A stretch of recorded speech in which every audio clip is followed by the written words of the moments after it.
नमस्कार, स्वागत है आपका संभव टीवी में। बुलेटिन की शुरुआत करेंगे इस वक्त की अहम खबरों के साथ। उत्तर प्रदेश में लगातार हो रही बारिश से कई जिलों से अलग अलग तस्वीरें देखने को मिल रही हैं। कहीं दीवार गिरने से लोगों की मौतें हो रही हैं, तो कहीं गांव में पानी भर जाने से लोगों का काम भी बंद हो गया है। औरैया जिले की अगर बात की जाए तो अब औरैया जिले में फायर ब्रिगेड तालाब बन चुका है, जिसकी एक तस्वीर आप खुद ही देख सकते हैं। फायर ब्रिगेड तालाब में तब्दील हो चुका है और उस तालाब में तब्दील हो जाने से लाखों का नुकसान भी बताया जा रहा है, क्योंकि ऑफिस में रखे कंप्यूटर और कागजात पानी में बह गए और कुछ सामान भी पानी में बह जाने से खराब हो चुके हैं। ये हमारा फायर सर्विस स्टेशन है। इसके जस्ट पीछे एक तालाब है जिसमें शहर के काफ़ी जगहों से, नालों से, नहरों से पानी आता है। कल बारिश ज़्यादा तेज़ हो गई, उससे जो पीछे की दीवार है वो टूट गई है।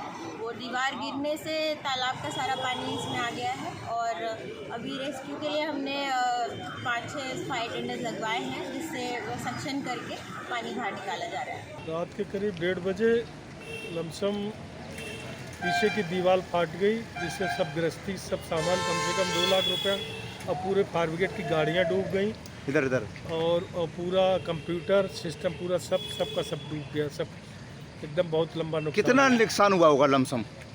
अब मेरी समझ में तो कम से कम नुकसान 10 लाख का। तो आपने अभी प्रशासन से कोई देखने आया, मौके में नहीं आया?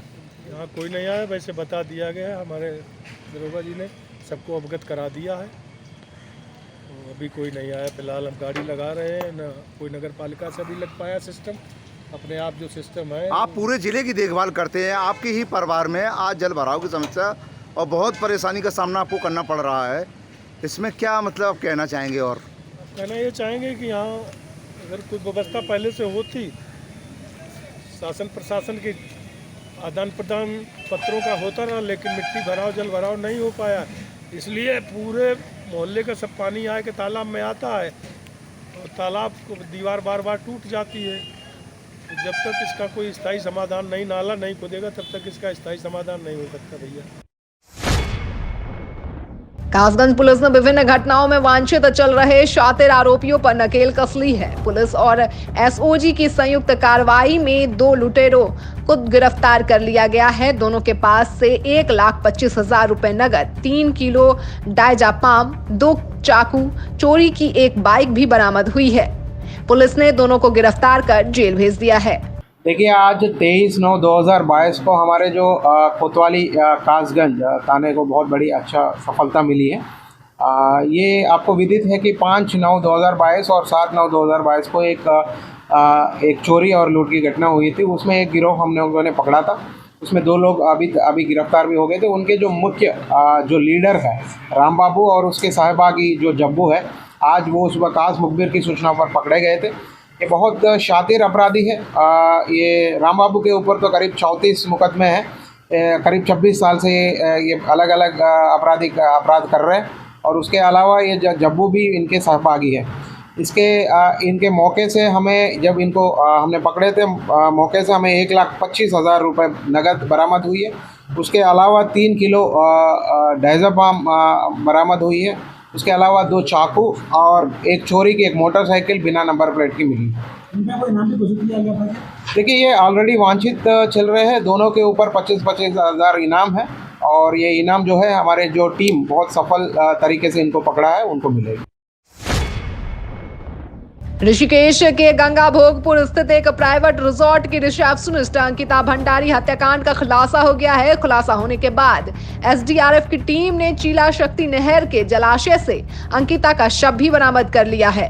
परिजनों ने अंकिता के शव की पहचान कर ली है। शव को एम्स में पंचनामा भरने के बाद पोस्टमार्टम के लिए भेजा गया, जहां मोर्चरी के बाहर एकत्रित हो गए और ग्रामीणों ने रेणु बिष्ट गो बैक के नारे लगाते हुए उनकी कार को तोड़ दिया। जो लक्ष्मण झूला क्षेत्र का अंकिता भंडारी केस है, उसका अपडेट ये है कि लक्ष्मण झूला पुलिस ने तीनों अभियुक्तों को गिरफ्तार कर लिया है और उनके कथनानुसार इस पूरे केस को हत्या के केस में कन्वर्ट कर दिया है। इन पे धारा 302 और 201 आईपीसी लगाई गई है, क्योंकि बॉडी अभी नहीं मिली है। दूसरा, इन्होंने साक्ष्य छुपाने के लिए उसको मारने के बावजूद मार करके और फिर आकर के गुमशुदगी लिखवा दी पटवारी चौकी में।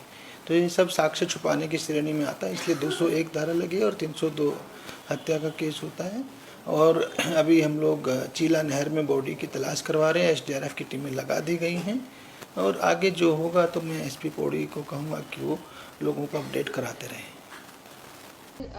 4-5 दिन से ये मामला चल रहा था और डीएम पौड़ी, एसएसपी पौड़ी से और एसडीएम कोटद्वार जो इंचार्ज यमकेश्वर भी हैं, मेरी लगातार उनसे बातचीत चल रही थी और बहुत दुखद है कि एक नौजवान बेटी उत्तराखंड में खोई है और इस सिचुएशन में खोई है। बहुत ही दुखद है और कड़ाई से निर्णय होने चाहिए, फास्ट ट्रैकिंग होनी चाहिए ताकि जो कल्प्रिट है उसको सख्त से सख्त सज़ा मिलनी चाहिए। उत्तराखंड का समाज इसको बर्दाश्त नहीं करेगा, उत्तराखंड के ये संस्कार नहीं हैं और मैं इसी कॉन्टेक्स्ट में कहना चाहूँगी, हमें सोचना होगा कि रेवेन्यू पुलिस अब कितनी इफ़ेक्टिव है इस प्रदेश में। क्या पुलिसिंग अब हमें पुलिस पर छोड़ देनी चाहिए कि नहीं? दूसरा, भू कानून को इतना कड़ा कर दिया जाए कि बाहर के लोग जो आ रहे हैं यहाँ उन पर रोक हो और रिजॉर्ट्स बन रहे हैं, कौन आके बना रहे हैं, क्या हो रहा है पता नहीं चल रहा है। इसलिए कुछ ना कुछ स्ट्रिक्ट निर्णय लेने की ज़रूरत है और जहाँ तक ये जो अंकिता के साथ हुआ है, मैं चाहूँगी कि इसमें फास्ट ट्रैक के कोर्ट्स हों और कड़ी से कड़ी सज़ा कल्प्रिट्स को दी जाए। त्योहारों का सीजन शुरू होने वाला है और अक्सर ऐसा देखा जाता है कि त्योहारों के सीजन में मिलावटी सामान बाजारों में काफी तादाद में बिकना शुरू हो जाता है। वहीं हर बार नवरात्रों में कट्टू का आटा खाने की वजह से आम जनता काफी ज्यादा बीमार होती है, जिसको लेकर अंबाला खाद्य विभाग के द्वारा अभी से सतर्कता शुरू कर दी गई है और दुकानदारों को जागरूक करने का काम किया जा रहा है। इसी कड़ी के चलते आज अंबाला शहर की पुरानी अनाज मंडी में दुकानदारों की एक मीटिंग ली गई, जिसमें उन्हें किसी प्रकार का सामान बेचना है और उसकी जानकारी दी गई। इस विषय में अधिक जानकारी देते हुए अंबाला खाद्य विभाग के ऑफिसर डॉक्टर राजीव ने बताया कि त्योहारों का सीजन शुरू होने वाला है, जिसको लेकर एक जागरूकता कैंप लगाया जा रहा है। साथ ही समय समय पर सैंपलिंग भी की जा रही है ताकि लोगों को अच्छा खाना मिल सके। आज मैं सरकार का बहुत बहुत धन्यवाद करना चाहूँगा जिन्होंने हमारे काबिल डॉक्टर राजीव को, हमारे जितने दुकानदार भाई यहाँ पर आए हुए हैं उनको गाइडेंस देने के लिए यहाँ पर डॉक्टर राजीव आए। उन्होंने बताया कि जैसे नवरात्रों का समय शुरू हो रहा है तो हर साल कहीं ना कहीं कुट्टू काटे को लेकर दिक्कतें आती रही हैं, तो ये दिक्कतें ना आए तो उनको अवेयर करने के लिए इन्होंने एक जन जागरूक अभियान चलाया है।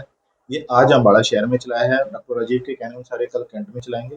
तो मैं सरकार का इस बात के लिए बहुत बहुत धन्यवाद देता हूँ कि जो हमारे अम्बाला वासियों को, भारतवासियों को सुरक्षा के लिए हर समय पहले से ही मुस्तैद रहती है।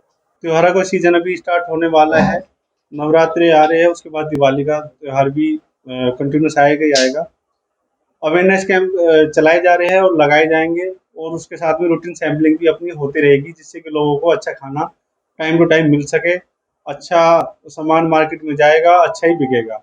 जनता अननेसेसरी परेशान ना हो इस चीज़ के लिए कि हमें ख़राब सामान दे दिया गया, डिपार्टमेंट ने कोई ध्यान नहीं दिया, इसलिए डिपार्टमेंट इस बार पहले से तैयार बैठा है। एक्ट के अकॉर्डिंग उसको पूरी सख्त से सख्त कार्रवाई की जाएगी।